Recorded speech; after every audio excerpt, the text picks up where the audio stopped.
Bismillah, alhamdulillah, wassalatu wassalamu ala rasulillah wa alihi wa sahbihi wa man walahu bi ihsanin ila yaumiddin. Al-qiyas, definisi al-qiyas, ilhaqu waqi'atin la nassa ala hukmiha biwaqi'atin warada nassun bihukmiha fil hukm alladhi warada bihi an-nass litasawi al-waqi'ataini fi illati hadzal hukm.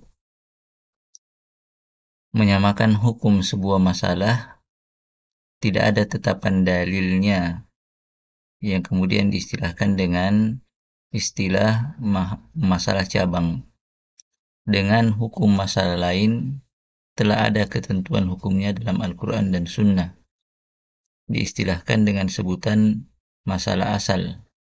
Karena adanya relevansi antara masalah asal itu dan masalah cabang pada illat hukumnya. Ilhaqu waqi'atin la nassa ala hukmiha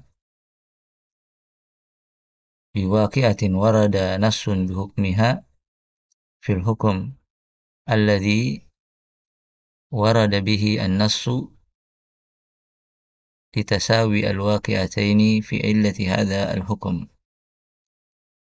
Qiyas ini adalah sumber hukum Islam yang dengannya diakomodir berbagai masalah yang terus berkembang dan tidak disebutkan hukumnya secara spesifik di dalam Al-Quran dan Sunnah Nabi SAW.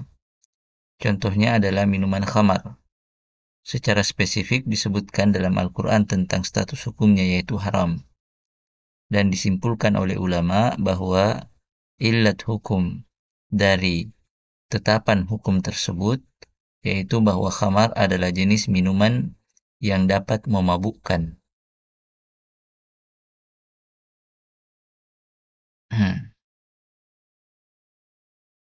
Qala Nabi sallallahu alaihi wasallam, kullu muskirin khamrun wa kullu muskirin haramun.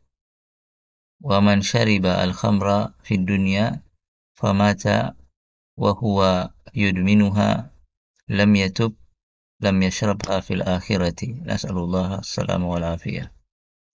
Khamar sendiri adalah minuman yang berasal dari perasan anggur yang diolah dengan cara tertentu hingga menghasilkan khamar. Lantas bagaimana dengan jenis minuman lain yang juga dapat memabukkan? Tentu hukumnya pun harus disamakan. Dan metodologi penetapan hukum yang digunakan itulah yang dinyatakan dengan istilah al-qiyas. Ilhaqu waqi'atin la nassa ala hukmiha biwaqi'atin warada nassun bihukmiha fil hukmi alladhi warada bihi an-nassu litasawi al-waqi'ataini fi illati hadha al-hukum. Nah, dari definisi ini kita bisa melihat bahwa qiyas ini adalah merupakan metodologi dalam penetapan hukum syariat yang memiliki rukun. Rukun-rukunnya yaitu yang pertama masalah asal, yaitu masalah yang ketetapan hukumnya disebutkan secara langsung dalam Al-Quran atau Sunnah. Diistilahkan dengan sebutan al-aslu atau al-maqisu alaihi atau al-musyabbah bihi. Artinya yang dipakai sebagai standar, yang dipakai sebagai ukuran. Ya. Yang kedua, masalah cabang, yaitu masalah belakangan yang tidak ada ketetapan hukumnya secara langsung dari Al-Quran dan Sunnah. Istilahkan dengan sebutan al-fara' atau al-maqis atau al-musyabbah yang diukur. Yang ketiga adalah hukum masalah asal, maksudnya yang tetapannya berasal dari Al-Quran dan Sunnah. Lantas bagaimana jika hukum masalah asal itu berasal dari ijma'? Sebagian ulama ada yang menyatakan tidak sah digunakan dalam qiyas. Mengapa? Karena ijma' tidak mempersyaratkan penyebutan sumber ijma'. Dan jika sumber ijma' itu tidak disebutkan, maka tentu tidak akan diketahui sebab yang melatar belakangi timbulnya hukum yang dinyatakan dalam ijma' tersebut. Sedangkan qiyas itu baru dapat dilakukan apabila ada kesamaan, ada relevansi antara hukum asal dan antara hukum cabang. Dan itu tidak akan diketahui dari sebuah ijma yang terkadang tidak yang memang tidak mempersyaratkan penyebutan sumber daripada ijma tersebut.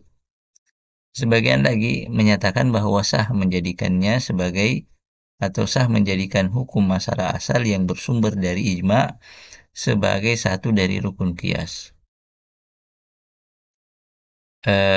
Selanjutnya, permasalahan lain adalah bagaimana jika hukum masalah itu bersumber dari qiyas. Tentu jika hukum masalah asal itu bersumber dari qiyas, tidak sah menjadikannya sebagai rukun qiyas. Karena hukum masalah asal itu sendiri membutuhkan asal lain yang bersumber dari Al-Quran dan Sunnah, serta memiliki kesamaan illat dalam penetapannya. Maka jika demikian seharusnya hukum masalah asal itulah yang menjadi rujukan dan bukan hukum masalah yang justru bersumber dari qiyas. Selanjutnya, apakah semua hukum asal yang bersumber dari Al-Quran dan Sunnah sah dijadikan sebagai satu di antara rukun qiyas? Ulama menyatakan bahwa ada beberapa kriteria yang harus ada pada hukum asal yang bersumber dari Al-Quran dan Sunnah itu agar sah dijadikan satu dari rukun qiyas. Kriteria yang dimaksud adalah yang pertama, hukum asal itu adalah masuk dalam kategori hukum yang sebab penetapannya dapat dinalar, ma'lulah atau ma'qulatul ma'na. Adapun jika hukum asal itu sebab penetapannya bersifat ta'abbudiyah, tidak dapat dinalar, seperti tetapan jumlah rakaat sholat, tetapan tata cara wudhu, dan yang semisalnya, maka hukum perkara-perkara tersebut tidaklah sah menjadi satu di antara rukun qiyas. Kemudian yang kedua, hukum asal itu adalah hukum yang sebab penetapannya tidak berlaku khusus. Adapun jika sebab ketetapan hukum asal itu berlaku khusus kepada orang atau golongan yang ditentukan melalui keterangan nas, maka tidak sah menjadikannya hukum asal itu sebagai satu di antara rukun qiyas, karena hanya berlaku khusus dan tidak dapat dikiaskan. Demikian juga ketika hukum asal memiliki illat atau sebab hukum yang tidak akan mungkin didapatkan kecuali pada masalah asal itu. Ya, hukum asal yang demikian tidak juga sah dijadikan satu dari rukun qiyas karena sebab yang telah disebutkan, yaitu karena illat tersebut tidak akan mungkin diterapkan kepada masalah cabang. Jadi inilah kriteria yang harus ada pada hukum asal yang bersumber dari Al-Quran. Jadi yang pertama, hukum asal itu adalah masuk dalam kategori hukum yang sebab penetapannya dapat dinalar. Kemudian yang kedua, hukum asal itu adalah hukum yang sebab penetapannya tidak berlaku khusus. Ya. Kemudian rukun yang keempat dari rukun-rukun qiyas adalah illah. Yang dimaksud dengan illah adalah dasar penetapan hukum asal.